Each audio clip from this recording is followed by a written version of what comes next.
കഥയെ ആരംഭിക്കുന്നത് property ടൈക്കൂണായ Leo ഷുവാനെ പരിചയപ്പെടുത്തിക്കൊണ്ടാണ്. Leo Xuan തന്റെ എതിരാളിയും പാർട്ട്ണറും കൂടിയായ റുവോലാനൊപ്പം അന്നൊരു ലേലം വിളിയിൽ പങ്കെടുക്കുകയായിരുന്നു. സംഭവം എന്തെന്നാൽ കടലിനോട് ചേർന്നുള്ള ഗ്രീൻ ഗൾഫ് എന്നറിയപ്പെടുന്ന ഒരു പ്രദേശം ഗവൺമെന്റിന്റെ നേതൃത്വത്തിൽ ലാൻഡ് റീക്ലമേഷൻ പ്രോജക്റ്റിനു വേണ്ടി ലേലം വിളി നടക്കുന്നതാണ്. അതൊരു കോസ്റ്റൽ വൈൽഡ് ലൈഫ് റിസർവ് ഏരിയയുമായിരുന്നു. വലിയ പാർട്ടികളൊക്കെ ലേലം വിളിയിൽ പങ്കെടുത്തെങ്കിലും ലേലത്തുക ഉയർന്നുയർന്നു വന്നു. ഏറ്റവും ഒടുവിൽ അത്യാവശ്യം വലിയൊരു തുകയ്ക്ക് അത് സ്വന്തമാക്കിയത് ലിയോ ഷുവാനായിരുന്നു. അന്നത്തെ ലേലം വിളിയൊക്കെ കഴിഞ്ഞ ശേഷം ലിയോ ഷുവാൻ നഗരത്തിലെ പ്രമുഖർക്കൊക്കെ വേണ്ടി വീട്ടിൽ വെച്ച് വലിയൊരു പാർട്ടി തന്നെ നടത്തി. ആ പാർട്ടിയിൽ പങ്കെടുക്കാൻ ഷുവാന്റെ പാർട്ട്ണറായ റുവോലാനും റുവോലാന്റെ ഫാദറുമൊക്കെ ഉണ്ടായിരുന്നു. അവിടെ വെച്ച് ഡിസ്കഷൻ നടക്കുന്നതിനിടയിൽ പണക്കാരനായ ഒരു വ്യക്തി പറഞ്ഞു, മിസ്റ്റർ ഷുവാൻ, നിങ്ങൾ ഈ സമയം ഇത്ര വലിയ തുകയ്ക്ക് ആ സ്ഥലം സ്വന്തമാക്കിയത് വലിയ മണ്ടത്തരമായി പോയി. ഗവൺമെന്റ് അവിടെ മറ്റൊന്നിനും സമ്മതിക്കില്ല. ഫാക്ടറി തുടങ്ങാനോ വേറെന്തെങ്കിലും ചെയ്യാനോ ഒക്കെ പെർമിഷൻ കിട്ടാൻ പാടായിരിക്കും. പോരാത്തതിന് അവിടെ ഒരുപാട് ഡോൾഫിൻസ് ഒക്കെ ഉണ്ടെന്നാ പറയപ്പെടുന്നേ. ഡോൾഫിനുകളെ കൊന്നെടുക്കാനൊന്നും ഗവൺമെന്റ് സമ്മതിക്കില്ലല്ലോ. അത് കേട്ടതും ഷുവാൻ പറഞ്ഞു, അവിടെ ഇപ്പോ അങ്ങനെ ഡോൾഫിനൊന്നുമില്ല. അതൊക്കെ ഗവൺമെന്റിന്റെ മുമ്പിലും ഞങ്ങൾ പ്രൂവ് ചെയ്തു കഴിഞ്ഞു. അവിടെ കൺസ്ട്രക്ഷൻ നടത്താനുള്ള എല്ലാവിധ പെർമിഷനും ഗവൺമെന്റിന്റെ അടുത്ത് നിന്ന് എനിക്ക് കിട്ടിയിട്ടുമുണ്ട്. അതിന്റെ പേപ്പറും ഷുവാൻ ഏവർക്കു മുമ്പിൽ കാണിച്ചു. അത് കണ്ടതോടെ ഏവരും ഒന്ന് ഞെട്ടുന്നുണ്ട്. സംഭവം എന്തെന്നാൽ അത്തരത്തിലൊരു പെർമിഷൻ കിട്ടിയാൽ ഷുവാൻ അവിടെ നിന്ന് വളരെ വലിയൊരു സമ്പാദ്യം തന്നെ സൃഷ്ടിക്കാൻ സാധിക്കും. അത്തരത്തിൽ റെസ്ട്രിക്ഷൻ വരും എന്ന് ഭയന്നിട്ടായിരുന്നു പലരും ആ തുകയ്ക്ക് ലേലം വിളിയിൽ നിന്ന് പിന്മാറിയത് പോലും. പിന്നീട് പാർട്ടി ആരംഭിക്കുകയായിരുന്നു. ലൂ ഒരു പ്ലേ ബോയ് ആണെന്ന് പറഞ്ഞിരുന്നല്ലോ. അതുകൊണ്ട് തന്നെ ലൂവിനൊപ്പം എപ്പോഴും കുറെ പെൺകുട്ടികൾ ഉണ്ടാകും. അവരൊക്കെ ലൂവിന്റെ പണം കണ്ട് ലൂവിന്റെ കൂടെ കൂടുന്നതാണെങ്കിലും ലൂ അവർക്കൊപ്പം ഹാപ്പി ആയിരുന്നു. ലൂവിന്റെ പാർട്ട്ണർ കൂടിയായ റുവോലാന് ലൂവിനുമേൽ വലിയൊരു കണ്ണ് തന്നെയുണ്ട്. ലൂ ഷുവാനെ സ്വന്തമാക്കണം എന്നാണ് അവളുടെ ആഗ്രഹം. അതുകൊണ്ട് തന്നെ ലൂ മറ്റ് പെണ്ണുങ്ങളോട് അടുക്കുന്നതും റുവോലാന് അത്ര ഇഷ്ടമൊന്നുമായിരുന്നില്ല. അന്ന് ലൂ അത്തരത്തിൽ പെൺകുട്ടികൾക്കൊപ്പം ഇരിക്കുന്ന കണ്ട റുവോലാൻ തന്റെ കയ്യിലെ നല്ല വിലപിടിപ്പുള്ള ബ്രേസ്ലെറ്റ് ഊരി അടുത്തുള്ള പൂളിലേക്ക് ഇട്ടു. പൂളിലിറങ്ങി മുങ്ങിത്തപ്പി ബ്രേസ്ലെറ്റ് എടുക്കുന്നവർക്ക് വിലപിടിപ്പുള്ള ബ്രേസ്ലെറ്റ് സ്വന്തമാക്കാം എന്നും റുവോലാൻ പറഞ്ഞു. കേട്ട പാതി കേൾക്കാത്ത പാതി. ലൂവിന്റെ ഒപ്പമുണ്ടായിരുന്ന മുഴുവൻ പെണ്ണുങ്ങളും നേരെ പൂളിലേക്ക് ഇറങ്ങുകയാണ്. റുവോലാൻ ലൂവിന്റെ അടുത്ത് വന്ന് പറഞ്ഞു, കണ്ടില്ലേ, അവരൊക്കെ പണം നോക്കി നിന്റെ കൂടെ കൂടുന്നവരാ, അല്ലാതെ നിന്നോടുള്ള സ്നേഹത്തിന്റെ പുറത്തൊന്നുമല്ല. ഇനിയെങ്കിലും നീ ഈ കാര്യങ്ങളൊക്കെ ഒന്ന് മനസ്സിലാക്കി പെരുമാറ്. ഈ സമയത്താണ് ലൂവിന്റെ മുമ്പിലേക്ക് സെക്യൂരിറ്റി ഗാർഡുകൾ അവിടെ ഡാൻസറായി ഉണ്ടായിരുന്ന ഒരു പെൺകുട്ടി വന്നത് കണ്ട് അവളെ തടഞ്ഞു നിർത്താൻ നോക്കുന്നത്. ലൂ അവരോട് അവളെ വിടാൻ പറഞ്ഞു. ആ ഒരു അവസരത്തിൽ ലൂവിനോട് താല്പര്യം പ്രകടിപ്പിച്ച അവൾ തന്റെ ഫോൺ നമ്പർ എഴുതി ലൂവിന് കൈമാറുകയും ചെയ്യുന്നുണ്ട്. ലൂവും അത് വാങ്ങിവെക്കുന്നു. ആ പെൺകുട്ടിയുടെ പേര് ഷാൻ എന്നായിരുന്നു. അവിടുത്തെ പരിപാടിയൊക്കെ കഴിഞ്ഞതും ഷാൻ തന്റെ വീട്ടിലേക്ക് മടങ്ങുകയാണ്. വളരെ വിചിത്രമായ ഒരിടത്തേക്കായിരുന്നു അവളുടെ മടക്കം. വ്യത്യസ്തമായ സ്ഥലത്തുകൂടെ സഞ്ചരിച്ച് ഒടുവിൽ കടൽ തീരത്തോട് ചേർന്ന് തകർന്നു കിടക്കുന്ന ഒരു കപ്പലിലേക്ക് അവൾ എത്തിച്ചേരുകയാണ്. ആ കപ്പലിനകത്തായിരുന്നു അവൾ താമസിച്ചിരുന്നത്. അവിടെ അവളെപ്പോലെ മറ്റ് നിരവധി പേരുമുണ്ട്.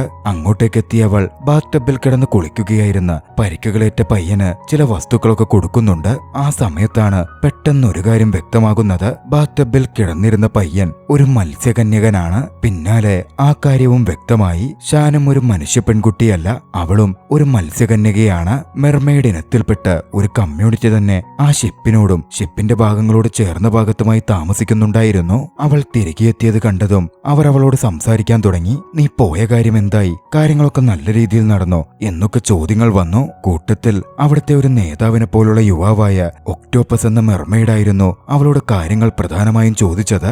ലൂവിന് താൻ തന്റെ ഫോൺ നമ്പർ കൊടുത്തിട്ടുണ്ടെന്നും അധികം വൈകാതെ അയാൾ വിളിക്കുന്ന തോന്നുന്നേ എന്നും അവൾ മറുപടി പറഞ്ഞു. അടുത്ത ദിവസം താൻ ഏറ്റെടുത്ത് ഗ്രീൻ ഗൾഫ് ഏരിയയിൽ നടത്താൻ പോകുന്ന കൺസ്ട്രക്ഷനെ പറ്റി തന്റെ ടീമിനൊപ്പം ലൂ ഡിസ്കഷൻ നടത്തുന്നുണ്ടായിരുന്നു. ആ സമയമാണ് ആ പ്രദേശത്തിനപ്പുറം പെർമിഷൻ കിട്ടുവാൻ അവർ ഉപയോഗിച്ച സോണാർ ടെക്നോളജിയെ പറ്റി എംപ്ലോയീസ് ലൂവിനോട് വിശദീകരിക്കുന്നത്. ആ പ്രദേശത്ത് നിന്ന് ഡോൾഫിനുകളെ അടക്കമുള്ള മത്സ്യജീവികളെ അകറ്റാനും ചെക്കിങ്ങിന്റെ സമയത്ത് പ്രശ്നമില്ലാതെ പെർമിഷൻ കിട്ടാനും വേണ്ടിയിട്ടായിരുന്നു അവർ ശക്തമായ സോണാർ ടെക്നോളജി ഉപയോഗിച്ചുള്ള ചില കാര്യങ്ങൾ ചെയ്തത്. സോണാർ ടെക്നോളജി എന്ന് പറയുന്നത് ആഴക്കടലിനടിയിലെ വസ്തുക്കൾ കണ്ടെത്താൻ ഉപയോഗിക്കുന്നതാണ്. പക്ഷേ അതേ ടെക്നോളജി ദുരുപയോഗം ചെയ്തുകൊണ്ട് അവർ ചിലതവിടെ ചെയ്തു വെച്ചിരുന്നു. അതിൻ പ്രകാരം ആ സോണാർ ടെക്നോളജിയിലുള്ള വസ്തു വർക്ക് ചെയ്യുന്നിടത്തോളം ആ പ്രദേശത്തൊന്നും തന്നെ ഒരു ജലജീവിക്കും നിലകൊള്ളാൻ സാധിക്കില്ല.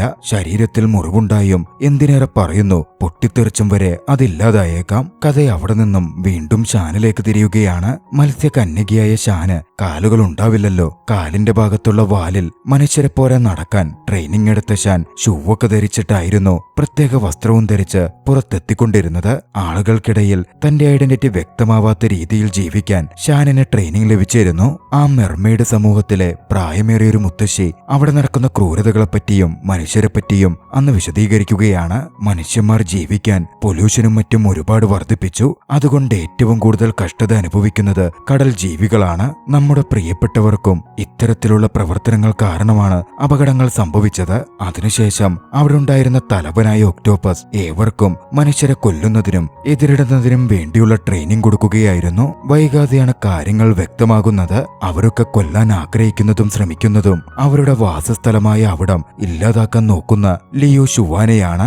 ആ ദൗത്യമാണ് ഷാനിനെ അവർ ഏൽപ്പിച്ചിരിക്കുന്നത്. കാര്യം എന്തെന്നാൽ അവിടുത്തെ ജീവികളെ തുരത്തുവാൻ ലിയോവിന്റെ കമ്പനി അവിടെ സോണാർ ടെക്നോളജി സ്ഥാപിച്ചല്ലോ. അതിൽ നിന്നും പ്രഹരമേറ്റ് കുറെ മെർമെയ്ഡുകളും കുറെ കടൽ ജീവികളും അടക്കം കൊല്ലപ്പെട്ടിരുന്നു. അതിജീവിച്ചവരാണ് ആ ഷിപ്പിൽ അഭയം തേടിയിരിക്കുന്നത്. സോണാർ ടെക്നോളജിയിലുള്ള വസ്തു കടൽ ഭാഗത്ത് വർക്ക് ചെയ്തുകൊണ്ടേയിരിക്കുന്നത് കൊണ്ട് അവർക്ക് കടലിലേക്ക് തിരികെ പോവാനും സാധിക്കുന്നില്ല. ലിയുവിനെ കൊന്ന് പ്രൊജക്ട് തന്നെ ഇല്ലാതാക്കി അവിടെ മുഴുവൻ സംരക്ഷിക്കാനാണ് അവർ ശ്രമിക്കുന്നത്. മെർമെയ്ഡുകൾ ആയതുകൊണ്ട് തന്നെ നേരിട്ട് പോയി ലിയുവിനെ കൊല്ലൽ അവർക്കത്ര സാധ്യമല്ല. അതുകൊണ്ടാണ് കൂട്ടത്തിലെ സുന്ദരിയായ ഷാനെ, ട്രെയിനിങ് ലഭിച്ചിട്ടുള്ള ഷാനെ ലൂവിനെ വശീകരിച്ച് വിഷം കൊടുത്തും മറ്റും കൊല്ലുവാനായി അവർ പറഞ്ഞയച്ചത്. അതിന്റെ ഭാഗമായിട്ടായിരുന്നു ലൂവിന്റെ വീട്ടിൽ നടന്ന പാർട്ടിയിൽ ഡാൻസറായി കടന്നു കയറിയ അവൾ ലൂവിനെ സമീപിക്കാൻ ശ്രമിച്ചതും ഒടുവിൽ അവളുടെ നമ്പർ അവന്റെ കയ്യിൽ കൊടുത്ത് അവിടെ നിന്ന് തിരികെ പോന്നതും. അടുത്ത ദിവസമാണ് അത് സംഭവിച്ചത്. ലൂ റുവോലാന്റെ അടുക്കൽ ചെന്ന് ഒന്ന് അടുത്ത് പെരുമാറാൻ ശ്രമിച്ചു. പക്ഷെ ലൂവിന്റെ ബാക്ക്ഗ്രൗണ്ട് അല്പം മോശമാണ്. വളരെ ദാരിദ്ര്യത്തിൽ നിന്നും വളർന്ന് സമ്പന്നനായ വ്യക്തിയായിരുന്നു ലൂ. കുലീന സ്വഭാവമുള്ള കുടുംബമൊന്നും അല്ലാത്തതുകൊണ്ട് റുവോലാൻ അത് പറഞ്ഞ് ലൂവിനെ ഒന്ന് കൊച്ചാക്കി. റുവോലാൻ ഇത് പതിവുള്ളതാണ്. ലൂവിന് ദേഷ്യം വരാതിരുന്നില്ല. ആ സമയം തലേ ദിവസം നമ്പർ തന്ന ഷാന്റെ കാര്യം ലൂ ആലോചിക്കുകയാണ്. റുവോലാനെ ഒന്ന് വാശിയും വിറളിയും പിടിപ്പിക്കുവാൻ ആ നിമിഷം തന്നെ ഷാൻ ഒരു വേശ്യയായിരിക്കും എന്ന് ചിന്തിച്ചിരുന്ന ലൂ 2 മണിക്കൂറിനുള്ളിൽ എത്തണം എന്ന് പറഞ്ഞ് അവളെ കോണ്ടാക്ട് ചെയ്യുകയാണ്. മറുവശത്ത് ആ വിവരമറിഞ്ഞ് മെർമെയ്ഡുകളേറെ സന്തോഷിച്ചിരുന്നു. ലൂവിനെ കൊല്ലാനുള്ള നിർദ്ദേശങ്ങളും അതിനുവേണ്ട വസ്തുക്കളും നൽകി അവർ ഷാനിനെ യാത്രയാക്കി. തന്നെ കൂട്ടുവാനെത്തുക ലൂവായിരിക്കും എന്നായിരുന്നു ഷാൻ പ്രതീക്ഷിച്ചത്. പക്ഷെ പുറത്തെത്തിയവർ ഞെട്ടലോടെ ലൂവിന്റെ ഗാർഡുകൾ തന്നെ കൊണ്ടുപോവാൻ വന്നത് കണ്ടു. ഗാർഡുകൾക്കൊപ്പം ലൂവിന്റെ ഓഫീസിലേക്കായിരുന്നു ഷാൻ വന്നെത്തിയത്. ലോബിയിൽ ഗാർഡുകൾ അവളോട് വെയിറ്റ് ചെയ്യാൻ പറഞ്ഞു. ഒടുവിൽ ഷാൻ ലൂവിന്റെ മുമ്പിലെത്തി. പക്ഷെ ഷാനിന്റെ കോലമൊക്കെ കണ്ട് ലൂവിനപ്പോഴേക്കും ദേഷ്യം വന്നിരുന്നു.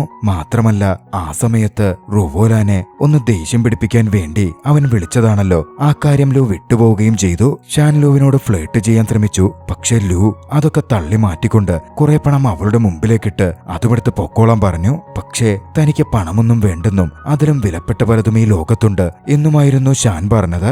ആ മറുപടി ലൂവിനെ അക്ഷരാർത്ഥത്തിൽ അതിശയിപ്പിച്ചു. പിന്നെ നിനക്ക് എന്താ വേണ്ടത് എന്ന് ലൂ ചോദിച്ചപ്പോ എന്റെ കൂടെ ഒന്ന് പുറത്ത് കറങ്ങാൻ വരാമോ എന്ന് മാത്രമായിരുന്നു ലൂ ചോദിച്ചത്. ഈ സമയമാണ് അങ്ങോട്ടേക്ക് റുവോലാൻ കയറി വരുന്നത്. റുവോലാനെ കണ്ടതും റുവോലാനെ ഒന്ന് അസൂയപ്പെടുത്തണം. തന്നെ കൊച്ചാക്കിയതാണല്ലോ അവൾ. ആ ഒരു ചിന്തയിൽ ലൂ ഷാനെ ചേർത്ത് പിടിച്ച് പുറത്തേക്ക് നടക്കുകയാണ്. റുവോലാനും അത് നോക്കിക്കണ്ടിരുന്നു. അവൾക്ക് അസൂയയും തോന്നി. ലൂവും ഷാനും കാറിൽ പോവാൻ തുടങ്ങി. പോകുന്ന വഴിയിൽ റോഡ് സൈഡ് സ്റ്റാളിൽ നിന്ന് ഫുഡ് കഴിക്കാം എന്ന് ഷാൻ ലൂവിനോട് പറഞ്ഞു. സമ്പന്നനായ ലൂവിന് അതല്പം കുറച്ചിലാണല്ലോ. ലൂ ആദ്യം മടിച്ചു നിന്നിരുന്നു. പക്ഷേ ഷാൻ നിർബന്ധിച്ചപ്പോ ലൂവിനൊപ്പം ഭക്ഷണം കഴിക്കാൻ ഷാൻ ഇരിക്കുകയാണ്. താല്പര്യമില്ലാതെ കുറച്ചു കഴിച്ച ലൂവിന് അതിന്റെ രുചി അത്രമേൽ ഇഷ്ടപ്പെട്ടിരുന്നു. പിന്നെ പറയണ്ടല്ലോ, ഇരുവരും കൂടി അന്ന് അവിടെയുള്ള കുറെ ചിക്കൻ ഓർഡർ ചെയ്ത് കഴിച്ചു. മുഴുവനും കഴിച്ചു കഴിഞ്ഞപ്പോ ലൂ പെട്ടെന്ന് കരയാൻ തുടങ്ങി. ഷാൻ എന്താ എന്ന് ചോദിച്ചു. ലൂ പറഞ്ഞു, കുട്ടിക്കാലത്ത് ഈ ചിക്കനൊക്കെ ഇതേ രുചിയുള്ള ചിക്കൻ വിശപ്പുകൊണ്ട് ഞാൻ മോഷ്ടിച്ചു കഴിക്കാൻ ശ്രമിച്ചിട്ടുണ്ട്. അത്രയും ദാരിദ്ര്യത്തിലായിരുന്നു ഞാൻ ജീവിച്ചുകൊണ്ടിരുന്നത്.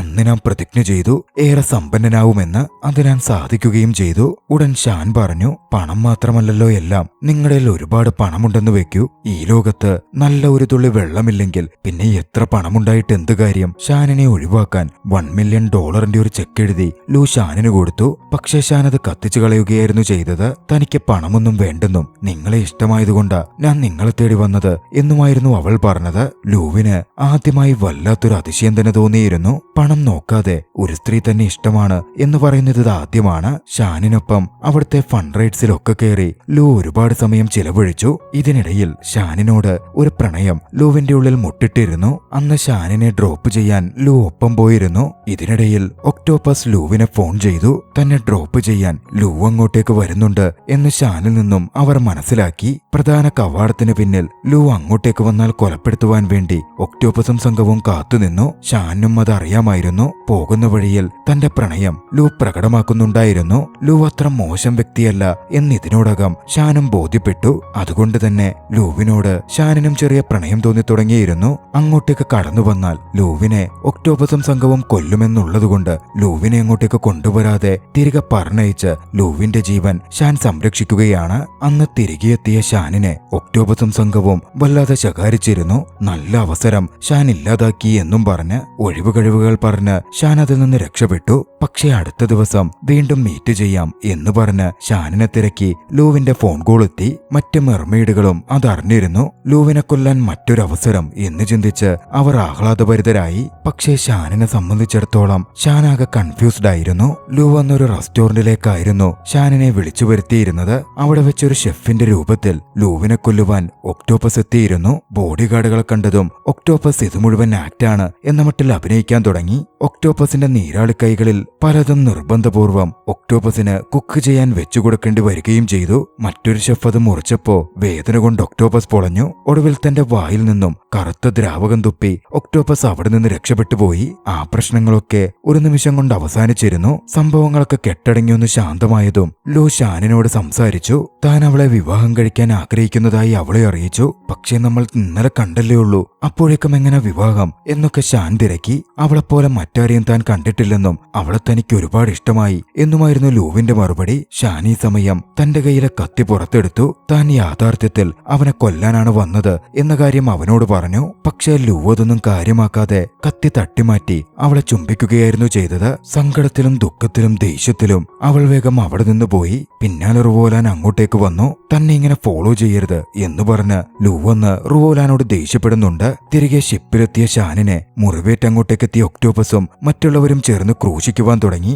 ഷാൻ അവനോട് പ്രണയമായെന്നും അതുകൊണ്ട് അവനെ കൊല്ലാത്തത് എന്നുമൊക്കെ ഒക്ടോപ്പസ് ആരോപിച്ചു. ഷാൻ അതിനെയൊക്കെ തള്ളിപ്പറഞ്ഞു നിന്നു. ആ സമയമായിരുന്നു ഷാനിനെ പിന്തുടർന്ന് ഷാനിനോട് മാപ്പ് ചോദിക്കാൻ ലൂ അങ്ങോട്ടേക്ക് വന്നെത്തുന്നത്. വാതിൽ തുറന്നത് ഷാനായിരുന്നു. ഷാനിന്റെ മീൻവാലും അകത്തുള്ള മറ്റു മെർമെയ്ഡുകളെയും കണ്ടതും ലൂ ഒന്ന് ഭയക്കുന്നുണ്ട്. ലൂ അവിടെ നിന്ന് പിന്തിരിഞ്ഞോടാൻ ശ്രമിച്ചെങ്കിലും മെർമെയ്ഡുകളും ഒക്ടോപ്പസും ചേർന്ന് ലൂവിനെ അപ്പോഴേക്കും പിടികൂടി കഴിഞ്ഞിരുന്നു. ബോധം കെട്ട ലൂവിന് ബോധം തെളിഞ്ഞതും ഒക്ടോപ്പസും മറ്റും ലൂവിനെ കൊല്ലാൻ മുന്നിട്ട് വന്നു. ലൂ വല്ലാതെ ഭയന്നിരുന്നു. ലൂവിന്റെ കമ്പനി ചെയ്ത പ്രവൃത്തികൾ കാരണവും സോണാർ സിസ്റ്റം കാരണവും തന്റെ സഹോദരങ്ങൾ കൊല്ലപ്പെട്ടതിനെ പറ്റിയും കുറെ പേർക്ക് പരിക്കേറ്റതിനെ പറ്റിയും ഒക്കെ പറഞ്ഞ് ഒക്ടോപ്പസ് അവിടെയുള്ള ജീവിക്കുന്നവരെ കാട്ടി അതിന്റെ തെളിവുകളടക്കം അതിന്റെ ഭീകരാവസ്ഥയടക്കം ലൂവിനെ കാണിച്ചു കൊടുത്തു. പിന്നാലെ ലൂവിനെ കൊല്ലാനായി ഓങ്ങി വന്നു. ലൂ ഒക്ടോപ്പസിനോട് അപേക്ഷിച്ചു. തന്നെ കൊന്നാലും സോണാറുകൾ ഓഫാവില്ലെന്നും അത് വർക്ക് ചെയ്തുകൊണ്ടിരിക്കുമെന്നും ഒരവസരം തന്ന താൻ പോയി അതൊക്കെ ഓഫ് ചെയ്യാം എന്നും ലൂ അപേക്ഷിച്ചു. പക്ഷെ ഒക്ടോപ്പസ് അതൊന്നും ചെവികൊള്ളാൻ തയ്യാറായിരുന്നില്ല.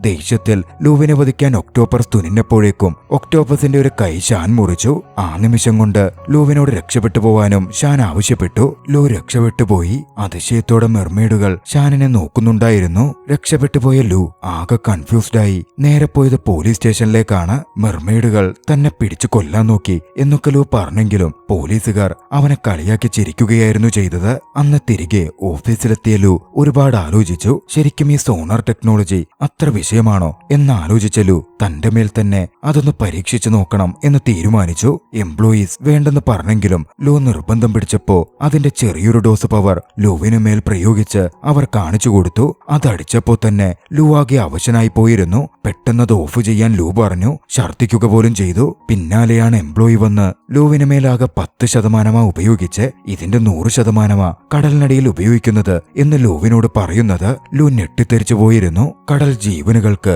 എത്രമാത്രം അത് പ്രശ്നമാണ് എന്ന് മനസ്സിലാക്കിയ ലൂ ഉടൻ തന്റെ ബോർഡ് മെമ്പേഴ്സ് മീറ്റിംഗ് വിളിച്ചുകൂട്ടി അവരോട് ഈ പ്രോജക്റ്റ് ഡ്രോപ്പ് ചെയ്യണം, സോണാർ ഓഫ് ചെയ്യണം എന്നാവശ്യപ്പെടുകയാണ്. പക്ഷേ അവരാരും അതിന് സമ്മതിക്കുന്നുണ്ടായിരുന്നില്ല. കാരണം പ്രൊജക്റ്റ് ആരംഭിച്ചു കഴിഞ്ഞല്ലോ. പക്ഷെ പക്ഷേ അപ്പോഴാണ് റുവോലാൻ അങ്ങോട്ടേക്ക് വരുന്നത്. കൂടുതൽ പവറുള്ള റുവോലാൻ എന്തുകൊണ്ടോ അന്ന് ലൂവിന്റെ പക്ഷത്ത് നിന്നു. അങ്ങനെ സോണാറുകൾ ഓഫ് ചെയ്യപ്പെടുകയും ചെയ്തു. പക്ഷേ എന്തുകൊണ്ട് ലൂ പെട്ടെന്ന് ഇങ്ങനെ ഒരു തീരുമാനമെടുക്കുന്നു എന്ന് റുവോലാൻ അറിയണമായിരുന്നു. ലൂവിന്റെ കൂടെ കൂടി റുവോലാൻ അതിനെപ്പറ്റി ചോദിക്കാൻ തുടങ്ങി. തനിക്ക് നടന്ന കാര്യങ്ങളെപ്പറ്റിയുള്ള മുഴുവൻ കഥയും ലൂ റുവോലാനോട് പറയുകയാണ്. പക്ഷേ മെർമെയ്ഡുകളെ പറ്റി കേട്ടിട്ടും റുവോലാൻ അത് കളിയാക്കുകയോ കുലുങ്ങുകയോ ചെയ്തില്ല. പിന്നെയാണ് ഒരു കാര്യം വ്യക്തമാകുന്നത്. മെർമെയ്ഡുകളുടെ കാര്യമൊക്കെ റുവോലാന് മുമ്പേ അറിയാമായിരുന്നു. മുമ്പ് തന്നെ 2 മെർമെയ്ഡുകളുടെ ബോഡി റുവോലാന് ലഭിച്ചിട്ടുള്ളതാണ്. ജീവനോടെയുള്ള ഒരു മെർമെയ്ഡിനെ പിടിക്കാൻ റുവോലാനും റുവോലാന്റെ ടീമും കുറെ നാളുകളായി ശ്രമിക്കുന്നുണ്ടായിരുന്നു. ജീവനോടെയുള്ള മെർമെയ്ഡുകളെ കിട്ടിയാൽ അവരെ വെച്ച് ഒരുപാട് പണം സമ്പാദിക്കാം, വലിയ ബിസിനസ് തന്നെ സൃഷ്ടിക്കാം എന്ന് റുവോലാൻ അവനോട് പറഞ്ഞു. റുവോലാന്റെ ക്രൂരതകളും ലൂ ആ നിമിഷമാണ് മനസ്സിലാക്കുന്നത്. പക്ഷേ ലൂവിന് റുവോലാന്റെ കൂടെ നിൽക്കാൻ പറ്റുമായിരുന്നില്ല. എല്ലാം അറിഞ്ഞ റുവോലാൻ ഷിപ്പിലേക്കെത്തി മെർമെയ്ഡുകളെ ആക്രമിക്കുമെന്ന് മനസ്സിലാക്കി ഷാനിനെയും മറ്റും ഫോൺ ചെയ്ത് വിവരം പറയാൻ ലൂ ഒരുപാട് ശ്രമിച്ചു. പക്ഷേ കോൾ കണക്ട് ചെയ്ത് കിട്ടുന്നുണ്ടായിരുന്നില്ല. അതോടെ മെർമെയ്ഡുകൾ ഉള്ളിടത്തേക്ക് സ്വയം കാർ ഓടിച്ചു പോവാൻ ലൂ തീരുമാനിക്കുകയാണ്. പക്ഷേ അതിനു മുമ്പ് തന്നെ റുവോലാൻ തന്റെ മുഴുവൻ സംഘത്തെയും കൂട്ടി മുഴുവൻ മെർമെയ്ഡുകളെയും പിടികൂടാൻ ആ ഐലൻഡ് ഭാഗത്തേക്ക് പോവാൻ തുടങ്ങിയിരുന്നു. ഷിപ്പിലേക്ക് എത്തിച്ചേർന്ന് റുവോലാന്റെ കൂലിപ്പട്ടാളക്കാർ മെർമെയ്ഡുകളെ പിടികൂടാൻ ശ്രമിച്ചു. അവർ രക്ഷപ്പെട്ട് ഓടാനും എതിർക്കാനും നോക്കിയപ്പോ ഒക്കത്തിനെയും അവർ വെടിവെച്ചു കൊല്ലാനും മറ്റും ആരംഭിച്ചു. രക്ഷപ്പെടാൻ വെള്ളത്തിനടിയിൽ നിന്ന് പുറത്തു വന്നവരെ അവർ പിടികൂടി. ഷാനിനെ ആദ്യം കൂലിപ്പട്ടാളക്കാർ പിടികൂടാൻ നോക്കിയെങ്കിലും ഒക്ടോപസ് രക്ഷപ്പെടുത്തിയിരുന്നു. പക്ഷേ വീണ്ടും കൂലിപ്പട്ടാളക്കാർ അവളെ വളഞ്ഞ് പിടികൂടി. ഈ സമയമാണ് മുതിർന്ന വൃത്തിയായ മെർമെയ്ഡ് വരുന്നത്. തന്റെ മാന്ത്രിക ശക്തി ഉപയോഗിച്ച് വാലുകൊണ്ട് വെള്ളത്തിലടിച്ച് വലിയ തിരമാല തീർത്ത് അവിടുണ്ടായിരുന്ന കൂലിപ്പട്ടാളക്കാരെ മുഴുവൻ ആ മെർമെയ്ഡ് ഒഴിവാക്കി വിട്ടു. പിന്നാലെ കടലിലെ സോണാർ സിസ്റ്റം ഓഫായിട്ടുണ്ട് എന്ന ആ വൃത്തിയായ മെർമെയ്ഡ് മനസ്സിലാക്കുകയാണ്. തന്റെ ആളുകളോട് മെർമെയ്ഡ് അത് വിളിച്ചു പറയുകയും ചെയ്തു.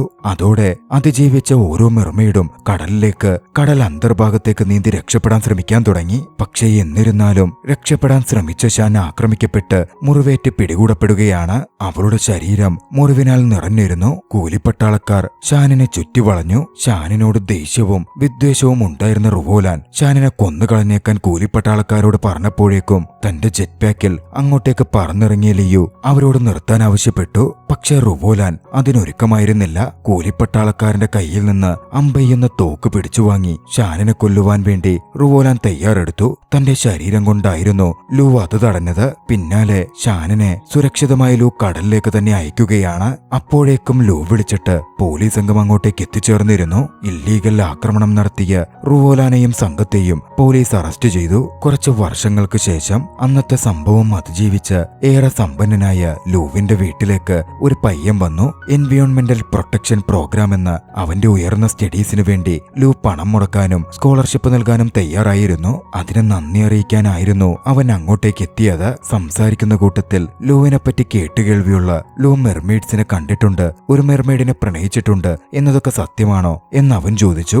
ഓർമ്മകൾ കൺമുമ്പിൽ മിന്നിമായുമ്പോഴും ലൂ അങ്ങനൊന്നുമില്ല, അതൊക്കെ വെറും കെട്ടുകഥകളാണ് എന്നാ പയ്യനോട് കളവ് പറഞ്ഞു. താൻ കാരണം മെർമെയ്ഡുകൾക്കൊരു ബുദ്ധിമുട്ടും ഉണ്ടാവരുത് എന്ന് ലൂവിനുണ്ടായിരുന്നു. അപ്പോഴാണ് ലൂവിന്റെ വൈഫ് ലൂസി അങ്ങോട്ടേക്ക് വരുന്നത്. ലൂസിയെ ലൂ വന്ന സ്റ്റുഡന്റിനെ പരിചയപ്പെടുത്തി. യാഥാർത്ഥ്യത്തിൽ മനുഷ്യരൂപത്തിൽ അഭിനയിച്ചുകൊണ്ടുള്ള ഷാൻ ആയിരുന്നു അത്. അവരിരുവരും ചേർന്ന് പ്രകൃതി സംരക്ഷണത്തിനു വേണ്ടി ഒരുപാട് സഞ്ചരിക്കാനും വേണ്ടതൊക്കെ ചെയ്യാനും ആ പയ്യനെ ഉപദേശിച്ചു. പുറം ലോകത്തിൽ നിന്നൊക്കെ മറച്ചുവെച്ചെങ്കിലും തന്റെ ജീവൻ കൊടുത്തും മെർമെയ്ഡുകളെ സംരക്ഷിച്ച ലൂവിനെ തങ്ങളുടെ കൂട്ടത്തിൽ ഒരാളായി മെർമെയ്ഡുകൾ കണ്ടു തുടങ്ങിയിരുന്നു. അവർക്കറിയുന്ന വിദ്യ ഉപയോഗിച്ച് അവർക്കൊപ്പം കടലിനടിയിലൂടെ ലൂ ഇടയ്ക്കൊക്കെ അവരെ കാണാനെത്തി. അവർക്കൊപ്പം കടലിനടിയിലൂടെ സഞ്ചരിച്ചു. ആ ദൃശ്യങ്ങളോടെ ചലച്ചിത്രം അവസാനിക്കുകയാണ്. ഫാന്റസി ചിത്രമായതിനാൽ ലോജിക്കുകൾക്കൊന്നും പ്രസക്തിയില്ല. കഥ നിങ്ങൾക്കിഷ്ടമായെങ്കിൽ വീഡിയോ ലൈക്ക് ചെയ്യുക. അഭിപ്രായങ്ങളും നിർദ്ദേശങ്ങളും കമന്റുകളിൽ രേഖപ്പെടുത്തുക. കഴിയുമെങ്കിൽ ചാനൽ സബ്സ്ക്രൈബ് ചെയ്തും കൂട്ടുകാർക്ക് ഷെയർ ചെയ്തു കൊടുത്തും ഞങ്ങളെ സപ്പോർട്ട് ചെയ്യുക. അടുത്ത എപ്പിസോഡിൽ മറ്റൊരു മികച്ച ചലച്ചിത്രവുമായി നമുക്ക് കണ്ടുമുട്ടാം. അതുവരെ ബൈ.